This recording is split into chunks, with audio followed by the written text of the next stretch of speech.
Hello student, हमने FR/SR का पिछला वीडियो देखा होगा। उसमें हमने FR/SR की मैकेनिज्म के बारे में एक्सप्लेन कर दिया था और उसके जितने भी इम्पोर्टेंट की पॉइंट थे वो मैंने आपको बता दिए थे। और हमने कहा था कि हेलोजिनेशन के बारे में हम बात कर रहे थे, तो हेलोजिनेशन में फ्लोरीन की रिएक्टिविटी बहुत फास्ट थी, उसके बाद में क्लोरीन की, उसके बाद ब्रोमीन की और आयोडीन की सबसे कम थी। तो आज हम पहला पोर्शन लेने जा रहे हैं, फ्लोरीनेशन। तो पहला रिएक्शन है फ्लोरीनेशन, जिसके लिए जो रिएजेंट है वो F2 हम लेते हैं। और F2 की रिएक्टिविटी बहुत ज़्यादा होने की वजह से हम इसको कंट्रोल करने के लिए N2 गैस या इनर्ट गैस नियोन को लेते हैं, और वो भी -70 डिग्री सेंटीग्रेड टेम्परेचर पर, ताकि रिएक्शन कंट्रोल्ड हो जाए। हाँ, इसके लिए कुछ की पॉइंट, वेरी फास्ट, बहुत फास्ट रिएक्शन है सर, और बहुत फास्ट होने के साथ साथ अनकंट्रोल्ड है। अगर ये रिएक्शन स्टार्ट हो जाती तो इनसे कंट्रोल नहीं कर सकते। दूसरा एक्जोथर्मिक है, और एक्जोथर्मिक होने के साथ साथ एक्सप्लोजिव भी है, बहुत ज़्यादा विस्फोटक है, इसलिए carried out in dark condition at low temperature. इसलिए इस रिएक्शन को हम अंधेरे में और बहुत कम टेम्परेचर पर करवाते हैं। अगर CH4 लिया है मैंने, इस पर मैं F2 की रिएक्शन करा रहा हूँ इन डार्क में या इनर्ट गैस के साथ -70 डिग्री सेंटीग्रेड पर, तो एक फ्लोरीन H को रिप्लेस करके आपका फ्लोराइड मतलब हैलाइड बना देगा। लेकिन अगर मैंने ये रिएक्शन लाइट की प्रेजेंस में करवा दी, तो हमें पता है ये पहले से बहुत ज़्यादा रिएक्टिव होता है, और लाइट की प्रेजेंस में अगर ये रिएक्शन कराएंगे तो ये फ्लोरीन सभी हाइड्रोजन को रिमूव करके जो आपका कार्बन है उसे बर्न कार्बन या ब्लैक कार्बन में कन्वर्ट कर देता है, जो कि इसके एक्सप्लोजिव के कारण होता है। अब दिक्कत यह है, समस्या यह है कि अगर हम फ्लोरीनेशन से एल्किल फ्लोराइड नहीं बना सकते, तो फिर हम एल्किल फ्लोराइड कैसे बनाएं? तो एल्किल फ्लोराइड बनाने के लिए जो सबसे बेस्ट रिएक्शन होती है वो होती है स्वार्ट्स रिएक्शन। तो फॉर्मेशन ऑफ एल्किल हैलाइड हमेशा स्वार्ट्स रिएक्शन के द्वारा किया जाता है। क्या होती है स्वार्ट्स रिएक्शन? स्वार्ट्स रिएक्शन के अंदर हम एल्किल हैलाइड की रिएक्शन मेटल फ्लोराइड के साथ करवाते हैं, अर्थात यह एक हैलाइड एक्सचेंज मेथड है जिसमें एक हैलाइड दूसरे हैलाइड को रिप्लेस करता है। तो इसके लिए हम जो मेटल फ्लोराइड यूज करते हैं वो AgF, Hg2F2, COF2, SbF3, याद रखना ये सब मेटल फ्लोराइड्स आपको याद होने चाहिए। अर्थात एक alkyl fluoride prepared by the metallic fluoride such as AgF, Hg2F2, COF2 और SbF3। मैंने ये एल्किल हैलाइड लिया है जहाँ पर X बराबर ब्रोमाइड क्लोराइड हो सकता है। इसकी रिएक्शन हम MF मेटेलिक फ्लोराइड के साथ करवा रहे हैं, तो ये फ्लोरीन X को रिप्लेस करके खुद आके जम जाएगा और यहाँ पर MX बन जाएगा इसको हीट करने पर। जैसे एग्जांपल लिया CH3Br प्लस AgF, आपको पता है फ्लोरीन Br को रिप्लेस करके खुद CH3F फ्लोराइड बना देगा और Ag के साथ Br जम जाएगा, जो कि प्रिसिपिटेट फॉर्म में। और हमें पता है कि Br प्रिसिपिटेट फॉर्म में होने की वजह से ये कंसंट्रेशन ऑफ प्रोडक्ट कम हो गई, डिक्रीज हो गई, इसलिए reaction goes in forward direction, इसलिए रिएक्शन फॉरवर्ड डायरेक्शन में अधिक होगा। अब हम बात करते हैं यहाँ से क्लोरीनेशन, जो कि हेलोजिनेशन का सबसे मेन और इम्पोर्टेंट पार्ट है। सबसे पहले हम बात करते हैं तो क्लोरीनेशन के लिए रिएजेंट। तो बेटा क्लोरीनेशन के लिए रिएजेंट में हम Cl2 प्लस H म्यू ले सकते हैं, या Cl2 UV लाइट ले सकते हैं, या Cl2 हीटिंग ले सकते हैं। बात एक ही है, आप इनमें से कोई सा भी रिएजेंट यूज कर सकते हो, या हम Cl2 प्लस R2O2 भी ले सकते हैं, क्योंकि मैंने कहा था कि फ्री रेडिकल रिएक्शन को इनिशिएशन के लिए इनिशिएटिंग सब्सटेंस की रिक्वायर्ड होती है, जो कि पेरोक्साइड है। या हम चाहे तो SO2 Cl2 और पेरोक्साइड अर्थात सल्फ्यूरिल क्लोराइड को भी यूज कर सकते हैं। कंडीशन क्या है? हमें पता है कि क्लोरीन की रिएक्टिविटी फ्लोरीन के कंपेयर में कम है, तो फ्लोरीन तो डार्क में हो जाता है लेकिन क्लोरीन कभी भी डार्क में नहीं होगा। अर्थात फ्लोरीनेशन डार्क कंडीशन में हो सकता है लेकिन क्लोरीनेशन डार्क कंडीशन में नहीं होगा। इसलिए diffusion of sunlight and heat, अर्थात आपको सनलाइट की रिक्वायर्ड होगी। सनलाइट नहीं तो यूवी नहीं तो H म्यू या हीट, इनमें से किसी भी एक की जरूरत है। हाँ, chlorination carried out in dark, हम क्लोरीनेशन को डार्क में भी करवा सकते हैं, लेकिन उसके साथ साथ टेम्परेचर का इफेक्ट होगा। तो अगर हम डार्क में कराना चाहें तो 3 डिग्री 100 सेंटीग्रेड टेम्परेचर चाहिए। अगर हमने 150 लिया तो उसके साथ हमें टेट्राइथाइलेट चाहिए, और अगर हमने 100 डिग्री लिया तो उसके साथ हमें पेरोक्साइड चाहिए। आगे हम एग्जांपल लेके इसको एक्सप्लेन करते हैं।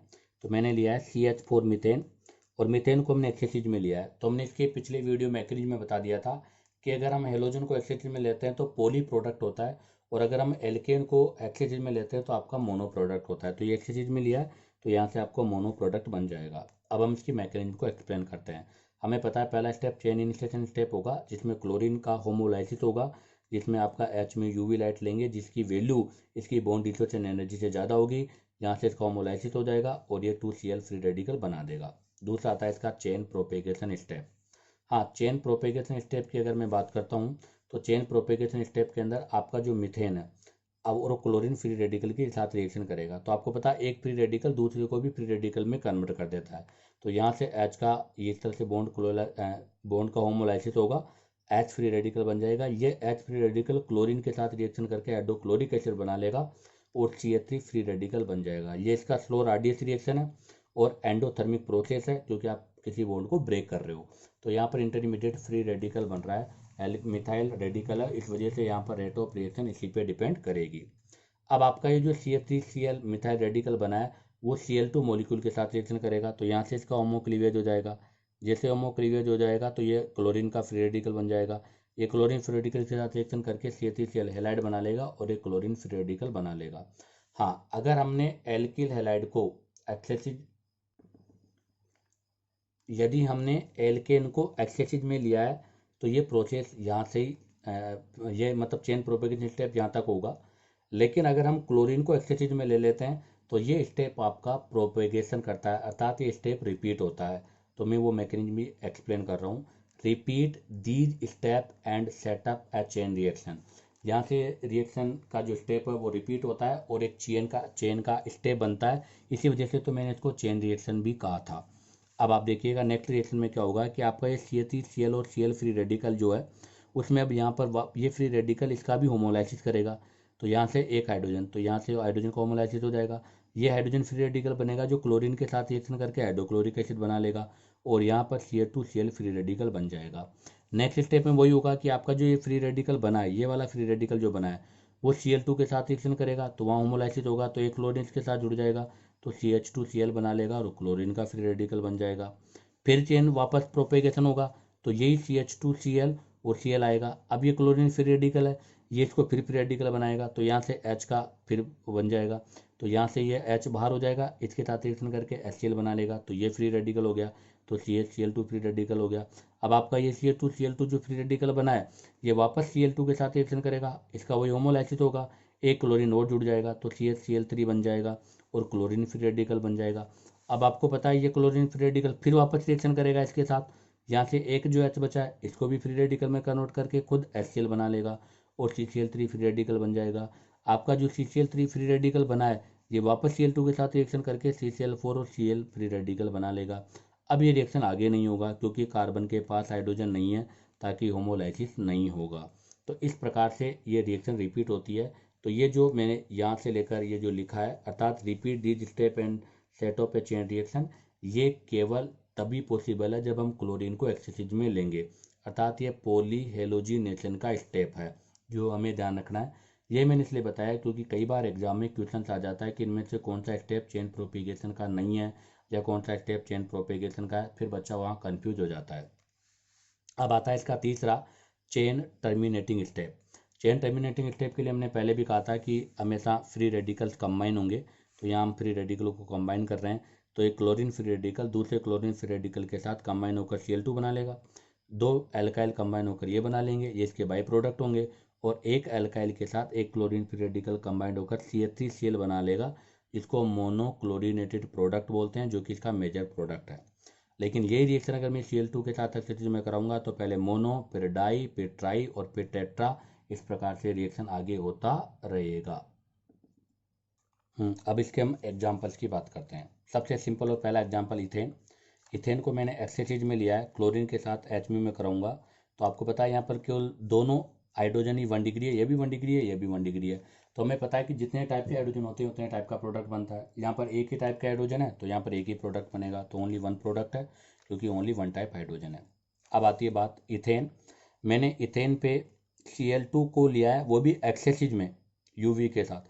हमें पता है अगर मैं इसको एक्सेसिव में लूँगा तो आपको पता है कि बनने वाले प्रोडक्ट, नंबर ऑफ प्रोडक्ट भी क्या होंगे, ज़्यादा होंगे। तो हमें यहाँ पर नंबर ऑफ प्रोडक्ट देखने पड़ेंगे कि कितने होंगे। तो मैंने क्वेश्चन लिखा है कि हाउ मैनी प्रोडक्ट में बी फॉर्मेड, कितने प्रोडक्ट बन सकते हैं। तो ऐसी स्थिति में 9 प्रोडक्ट बनेंगे। कौन कौन से? पहले एक क्लोरीन पे, दूसरा क्लोरीन भी यहाँ पर, तीसरा क्लोरीन भी यहाँ पर, फिर एक क्लोरीन इस पर, एक इस पर, फिर एक क्लोरीन इस पर, फिर दो इस पर, फिर एक इस पर, फिर तीन इस पर, इस तरह से बनाएंगे। तो देखो पहले मैंने एक कार्बन पे क्लोरीन लगाया, फिर एक पर दो लगा दिए, फिर एक पर तीन लगा दिए। नेक्स्ट में मैंने एक पर फिक्स कर दिया एक क्लोरीन, एक पर एक है, फिर दूसरे पर इस वाले पर एक, इस पर भी एक है, तो एक तरफ तो एक रखा, दूसरे पर दो कर दिए, फिर दूसरे पर तीन कर दिए। ऐसे ही अब मैंने दोनों साइड दो दो ले लिए, अब एक साइड दो रख दिया, एक साइड तीन कर दिया, और एक बार तीन तीन कर दिया। तो इस प्रकार 9 प्रोडक्ट की पॉसिबिलिटीज है। अब आती है नेक्स्ट एग्जाम्पल। हाँ ध्यान रखिए, एग्जाम्पल्स बहुत इंपॉर्टेंट है इसके, आपको हर एग्जाम्पल पे ध्यान रखना है। मैंने ये एग्जाम्पल लिया है, इस पर Cl2 प्लस HMU के साथ रिएक्शन कराया। क्वेश्चन मेरा यह है कि how many monochlorination product include stereo isomerism. आपको स्टीरियो आइसोमेरिज्म को इंक्लूड करके बताना है। तो आप देखिएगा ये कंपाउंड आपका है 1 2 3 4 5 6 कार्बन है, मैं इसको इसे रिप्रेजेंट कर सकता हूँ। तो आप पहले इसमें पता करो कि कितने टाइप के हाइड्रोजन है। जितने टाइप के हाइड्रोजन होंगे उतने टाइप के प्रोडक्ट होंगे। ये 1 डिग्री हाइड्रोजन, ये आपका 3 डिग्री हाइड्रोजन, तो ये भी 3 डिग्री है, ये भी 1 डिग्री है, ये भी 1 डिग्री है। तो यहाँ पर केवल 2 टाइप के हाइड्रोजन है, एक 1 डिग्री का और एक 3 डिग्री का। तो दो टाइप के आपके स्ट्रक्चरल आइसोमर्स बनेंगे, एक 1 डिग्री का, एक 3 डिग्री का। तो एक तो बनाएंगे हम 1 डिग्री का, एक बनाएंगे हम 3 डिग्री का। जब हमने 1 डिग्री का बनाया है तो 1 डिग्री वाले में ये कार्बन आपका क्रेल सेंटर है। अगर ये कार्बन आपका क्रेल सेंटर है, क्यों? क्योंकि इधर का ग्रुप अलग, इधर मिथाइल है, इधर आइसोप्रोपाइल है, तो इस कार्बन की चारों वैलेंसियाँ डिफरेंट है। तो यहाँ पर दो आइसोमर्स बन जाएंगे, एक डी का और एक एल का। यहाँ पर इसमें कोई क्रेल सेंटर नहीं है तो इसका एक ही बनेगा। तो टोटल आइसोमर्स कितने होंगे? 1 2 एंड 3, तो इसका आंसर होगा 3। नेक्स्ट और बहुत ही इंपॉर्टेंट क्वेश्चन है, ये क्वेश्चन कई बार एग्जाम्स में आ चुका है कि C5H12 का मोनोक्लोरिनेशन करवाना है और आपको केवल स्ट्रक्चरल आइसोमर्स बताने हैं। तो हमें पता है कि C5H12 पेंटेन को बोलते हैं। तो हमें सबसे पहले तो पता करना है कि पेंटेन के कितने आइसोमर्स होते हैं। तो पेंटेन की 3 फॉर्म होती है, n pentane, isopentane and neopentane. अब हम पता करेंगे कि एन पेंटेन में कितने टाइप के हाइड्रोजन है, 1 डिग्री, 2 डिग्री, 2 डिग्री। आप ध्यान दें, ये 2 डिग्री हाइड्रोजन और ये 2 डिग्री हाइड्रोजन डिफरेंट है। ये 2 degree hydrogen one side 1 degree से अटैच है, दूसरे साइड 2 डिग्री से अटैच है, जबकि ये 2 डिग्री हाइड्रोजन दोनों साइड 2 डिग्री से अटैच है। इसलिए यहाँ पर तीन टाइप के हाइड्रोजन है। अगर 3 टाइप के हाइड्रोजन है तो 3 आइसोमर्स पॉसिबल। अब आ जाइएगा आइसोपेंटेन। देखिए बेटा, आइसोपेंटेन में ये 1 डिग्री हाइड्रोजन है, ये 1 डिग्री नहीं 2 डिग्री है, ये 3 डिग्री है, ये 1 डिग्री है। इस 1 डिग्री और इस 1 डिग्री में डिफरेंस है। ये 1 डिग्री जिसके साथ अटैच है वो 2 डिग्री है, और ये 1 डिग्री जिसके साथ अटैच है वो 3 डिग्री है। तो इसका मतलब यहाँ पर टोटल 4 टाइप के हाइड्रोजन है। अगर 4 टाइप के हाइड्रोजन होंगे तो 4 आइसोमर्स बनेंगे। अब आ जाएगा नियोपेंटेन। नियोपेंटेन में ये 1 डिग्री 1 डिग्री 1 डिग्री 1 डिग्री, केवल यहाँ पर एक ही टाइप का हाइड्रोजन है, तो केवल एक ही आइसोमर्स बनेगा। तो बताओ टोटल कितने हो गए? 3 4 और 1, तो 4 3 7 1 8, तो टोटल 8 आइसोमर्स बनेंगे। ओनली स्ट्रक्चरल की बात है। नेक्स्ट एग्जांपल आता है isopentane monochlorination, how many product with stereomers. अर्थात आपको एन पेंटेन के अंदर अब टोटल बताने हैं जिसके अंदर स्टीरियो आइसोमेरिज्म में इंक्लूड करना है। तो आप देखिएगा आइसोपेंटेन, ये आइसोपेंटेन था, मैंने इसको आइसोपेंटेन से बना दिया। तो मैंने कहा था इसमें टोटल 4 टाइप के आपके हाइड्रोजन है, 1 डिग्री 2 डिग्री 3 डिग्री 1 डिग्री। तो 4 क्लोरीन आपको लगाने हैं। तो पहले मैंने 1 डिग्री पे लगा दिया, ये दूसरा मैंने आपका 2 डिग्री पे लगा दिया, तीसरा मैंने 3 डिग्री पे लगा दिया, चौथा मैंने 1 डिग्री पे लगाया जो स्पेशल अलग है 3। अब आप देखिएगा यहाँ कोई क्रेल सेंटर नहीं है, इसमें ये क्रेल सेंटर है क्योंकि इसकी चारों वैलेंसियाँ डिफरेंट है। इसमें कोई क्रेल सेंटर नहीं है, इसमें ये क्रेल सेंटर है क्योंकि इसकी चारों वैलेंसियाँ डिफरेंट है। अगर एक क्रेल सेंटर है तो इसके दो आइसोमर्स होंगे DL, अगर एक क्रेल सेंटर है तो इसके भी दो आइसोमर्स होंगे DL। तो 2 2 4 5 6, तो टोटल कितने आइसोमर्स बनेंगे? 6 आइसोमर्स बनेंगे। हाँ ऐसे नेक्स्ट एग्जांपल देखिएगा बेटा, मैंने प्रोपेन लिया है और प्रोपेन का अब डाइक्लोरिनेशन करवाना है। अगर प्रोपेन का डाइक्लोरिनेशन कराऊंगा तो आपको बताना है total number of isomers include stereo isomers. अब आपको टोटल आइसोमर्स बनाना है, वो भी इंक्लूड स्टीरियो आइसोमर्स सहित। तो आप देखिएगा ये प्रोपेन है और अब डाइक्लोरिनेशन मतलब दो क्लोरीन जोड़ने हैं। तो हमें पता है कि डाई वाले के दो क्लासिफिकेशन है, एक जेम और एक विस। जेम का मतलब एक पर ही जोड़ेंगे, विस का मतलब अलग अलग पर जोड़ेंगे। अगर मैं जेम की बात करूंगा तो पहला क्लोरीन तो मैं जोड़ूंगा फर्स्ट कार्बन पर और दूसरा जोड़ दूंगा सेकंड कार्बन पर, तो इसका मतलब दो हो गए। और विस का मतलब अलग अलग पे जोड़ेंगे। जब हम अलग अलग पे जोड़ेंगे तो पहला तो जोड़ेंगे 1 और 2 पर, दूसरा हम जोड़ देंगे 1 और 3 पर। अगर आप इन दोनों पे जोड़ोगे तो इसका मतलब ये 1 2 ही हो गया। अगर मैं इस पर जोड़ूंगा तो इसका मतलब 1 2 हो गया। तो पहला मैंने यहाँ पे जोड़ा है 1 2 पोजीशन पर, अगला मैं जोड़ूंगा 1 और 3 पोजीशन पर, ये 1 3 पर हो गया। अब आप देखिएगा इसमें ये कार्बन क्रेल सेंटर हो गया, इसके चारों वैलेंसी डिफरेंट हो गई। तो ये DL फॉर्म हो गया, तो 2 तो इसके हो गया, एक ये हो गया 3, एक ये हो गया 4, एक ये हो गया 5, तो कितने आइसोमर्स बन जाएंगे? टोटल 5 आइसोमर्स बनेंगे। हाँ, नेक्स्ट एग्जांपल है बेटा, ये आपको साइक्लोब्यूटेन उस पर मिथाइल, तो मिथाइल साइक्लोब्यूटेन है, इसका HCl2 प्लस HMU के साथ हीटिंग कराना है। मोनोक्लोरिनेटेड प्रोडक्ट इंक्लूड स्टीरियो, आपको इंक्लूड स्टीरियो करना है, और इसके कितने मोनोक्लोरिनेटेड प्रोडक्ट बनेंगे? तो आप देखिएगा, सबसे पहला क्लोरीन हम बार वाले कार्बन पे लगाएंगे, उसके बाद नेक्स्ट इस पर लगाएंगे, उसके बाद हम नेक्स्ट यहाँ लगाएंगे। तो ध्यान रखें, हमें कोई भी प्रोडक्ट बनाने हैं, आइसोमर्स बनाने हैं, तो उसको सीक्वेंस में बनाएं ताकि गलती होने के चांस कम है। तो सबसे पहले बाहर से स्टार्ट करें, सबसे पहले बाहर वाले कार्बन पर, फिर इसके अंदर वाले कार्बन पर, फिर से अगले कार्बन पर, फिर उससे अगले कार्बन पर। अब मैंने इस तरह से कार्बन को रोटेट करके 4 आइसोमर्स बना लिए। अब इसमें आप चेक करते हैं कि किस किस के अंदर आपकी स्टीरियो आइसोमेरिज्म है। तो पहले में कोई भी ज्योमेट्रिकल आइसोमेरिज्म नहीं होगी, और कोई भी स्टीरियो आइसोमेरिज्म ऑप्टिकल भी नहीं होगी। ज्योमेट्रिकल के लिए तो साइक्लो की कंडीशन क्या है वो सुन लीजिएगा, कि ज्योमेट्रिकल आइसोमेरिज्म के लिए एटलीस्ट साइक्लिक जो रिंग है उसमें 2 sp3 carbon with different valency, different substituent होने चाहिए। यहाँ पर एक ही कार्बन है जो डिफरेंट सब्स्टिट्यूटेंट के साथ है, यहाँ पर भी केवल ये एक ही है। हाँ, यहाँ देखिएगा आप, ये 2 कार्बन है, इन दोनों कार्बन के डिफरेंट सब्स्टिट्यूटेंट है, तो इसका मतलब यहाँ पर ये 2 सेंटर हो गए, और 2 सेंटर आपके स्टीरियोजेनिक सेंटर है। और हमें पता है कि अगर स्टीरियोजेनिक सेंटर 2 हैं तो टोटल नंबर ऑफ आइसोमर निकालने के लिए यहाँ पर 2 की पावर n वाला फॉर्मूला हम लगाएंगे। तो 2 की पावर 2 लगा दीजिएगा, 4 आइसोमर्स बनेंगे। कैसे बनेंगे 4, मैं एक्सप्लेन कर देता हूँ। ये ज्योमेट्रिकल आइसोमेरिज्म कर रहा है, तो अगर ये ज्योमेट्रिकल आइसोमेरिज्म कर रहा है तो इससे सिस और ट्रांसफॉर्म बनेगी। तो यहाँ पर भी सिस, यहाँ पर भी सिस, यहाँ पर सिस, यहाँ पर ट्रांस, यहाँ पर ट्रांस, वहाँ पे सिस, इस पर ट्रांस, उस पर ट्रांस। तो इस तरह से मैं एक्सप्लेन कर रहा हूँ कि GI है तो ये पर एक सिस और एक ट्रांस। अब ये जो सिस बनेगा उस सिस में भी एक तो बनेगी D फॉर्म, एक बनेगी L फॉर्म, वैसे ट्रांस में भी एक बनेगी D फॉर्म, एक बनेगी L फॉर्म। इस तरह से टोटल 4 आइसोमर्स बनेंगे। आप देखिएगा, ये आपकी रिंग भी ज्योमेट्रिकल आइसोमेरिज्म शो कर रही है। क्यों? क्योंकि आप देखिएगा इसमें भी एटलीस्ट 2 सेंटर आपके हैं जिन पर डिफरेंट ग्रुप लगे हुए हैं, लेकिन यहाँ पर ऑप्टिकल आइसोमेरिज्म नहीं होगी। क्यों? क्योंकि इसके अंदर यहाँ से प्लेन ऑफ सिमेट्री है, तो यहाँ पर प्लेन ऑफ सिमेट्री होने की वजह से ये ऑप्टिकल एक्टिविटी या ऑप्टिकल आइसोमेरिज्म तो शो नहीं करेगा, लेकिन ज्योमेट्रिकल आइसोमेरिज्म करेगा। तो इसके 2 आइसोमर्स बनेंगे, एक सिस और एक ट्रांस, तो टोटल कितने हो गए? 4 2 6 7 और एक 8। नेक्स्ट एग्जांपल लेते हैं हम, C6H5Cl3 टोलून, टोलून पर Cl2 प्लस HMU के साथ रिएक्शन करवाया, तो आपको पता है एक हाइड्रोजन हट के क्लोरीन लग जाएगा, लेकिन Cl2 और HMU ऐसी चीज में लूंगा तो तीनों हाइड्रोजन रिमूव होकर 3 क्लोरीन लग जाएंगे। ऐसे ही साइक्लो एक्शन पे Cl2 को कराएंगे तो ये प्रोडक्ट बन जाएगा। हाँ, अच्छा क्वेश्चन अगला देखिएगा आप लोग, मैंने लिया है ये एग्जाम्पल, इस पर Cl2 प्लस HMU के साथ रिएक्शन करा के मैं बताना कि मेजर प्रोडक्ट क्या बनेगी। तो इसका ऑप्शन पहला ये है, दूसरा ऑप्शन ये है, तीसरा ऑप्शन ये है, चौथा ऑप्शन ये है। आंसर इसका बी वाला होगा। कैसे होगा वो देखो आप।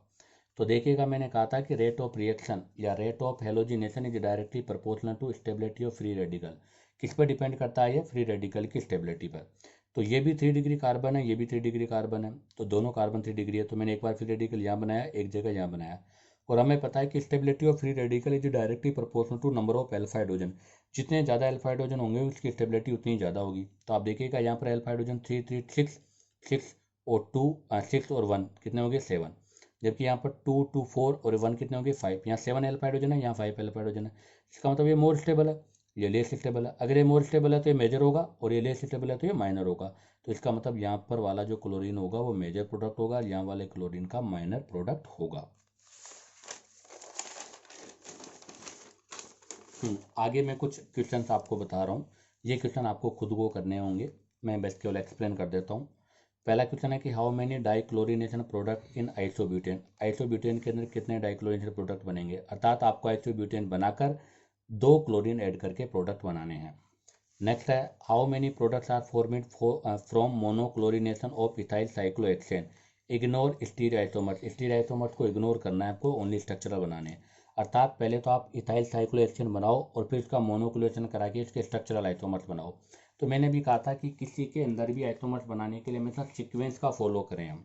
तो आप देखिएगा, ये इथाइल साइक्लोहेक्सेन है, पहला क्लोरीन मैं लगाऊंगा यहाँ पर, फिर पोजीशन के साथ दूसरा लगा दूंगा यहाँ पर, फिर तीसरा लगा दूंगा यहाँ पर, फिर चौथा लगा दूंगा यहाँ पर। अगर मैं वापस जाऊंगा तो वही कंडीशन आ जाएगी। तो 4 तो पोजीशन की वजह से हो गए, पहला यहाँ पर, दूसरा यहाँ पर, तीसरा यहाँ पर, चौथा यहाँ पर। अब हम रिंग के अंदर जो पोजीशन थी वो लगा चुके हैं। अब हम रिंग के बाहर जाते हैं। रिंग के बाहर जाते हैं तो हमें पता है इथाइल में 2 कार्बन होते हैं। तो 2 कार्बन होते हैं तो एक बार तो हम क्लोरीन लगा देंगे बाहर वाले कार्बन पर, एक बार क्लोरीन लगा देंगे हम अंदर वाले कार्बन पर। इस प्रकार से आपके स्ट्रक्चर आइसोमर्स फॉर्मेशन हो जाएंगे। नेक्स्ट क्वेश्चन बहुत ही अच्छा है और बहुत ही इंपॉर्टेंट क्वेश्चन है, जरा सुने आप लोग। How many isomers are possible, आपको बताना है कितना आइसोमर्स पॉसिबल है। इंक्लूड ज्योमेट्रिकल आइसोमर्स, अब की बार आपको ज्योमेट्रिकल आइसोमर्स भी बताना है। ध्यान दे सर, ये क्वेश्चन इतने इंपॉर्टेंट है। और इम्पोर्टेंट क्यों है? क्योंकि ये एक ऐसा टॉपिक है जिसके अंदर हमने ज्योमेट्रिकल और ऑप्टिकल आइसोमेरिज्म को भी इंक्लूड कर रखा है, अर्थात आइसोमेरिज्म के साथ ये टॉपिक इंक्लूड है। और आईआईटी में इस तरह के क्वेश्चन बहुत ज़्यादा आते हैं जहाँ पर एक से ज़्यादा टॉपिक इंक्लूड होते हैं, जहाँ पर एक ही क्वेश्चन में 2-2 3-3 कॉन्सेप्ट यूज किए जाते हैं। तो इसलिए बेटा इन टॉपिक को पढ़ने से पहले हमें ऑप्टिकल और ज्योमेट्रिकल आइसोमेरिज्म के बारे में पता होना चाहिए। तो इसका मोनोक्लोनेशन करवाना है किसका? मिथाइल साइक्लोहेक्सेन का, और उसमें मेजर प्रोडक्ट बताना है। तो पहले तो हमें मिथाइल साइक्लोहेक्सेन की स्ट्रक्चर आनी चाहिए। तो साइक्लोहेक्सेन बनाकर उस पर मिथाइल लगा दो। अब आप पहले तो इसमें मेजर प्रोडक्ट डिसाइड करो। तो देखो ये कार्बन 1 डिग्री का है, ये कार्बन 3 डिग्री का है। अगर ये कार्बन 3 डिग्री का तो यहाँ बनने वाला फ्री रेडिकल स्टेबल होगा, इसलिए मेजर प्रोडक्ट यहाँ से बना देंगे। तो ये तो मेजर प्रोडक्ट हो गया। अब निकालने इसमें हमें आइसोमर्स इंक्लूड ज्योमेट्रिकल। तो आपको पता है कि पहला क्लोरीन हम यहाँ लगा सकते हैं और दूसरा क्लोरीन हम यहाँ लगा सकते हैं। तो इसका मतलब पहला क्लोरीन यहाँ लगेगा, दूसरा क्लोरीन यहाँ लगेगा, तो 2 आइसोमर्स तो ये हो गए। और अब तीसरा क्लोरीन जो हमें लगाना है वो रिंग में रोटेट करना है, जैसा कि हमने इससे ऊपर वाले में पढ़ा था।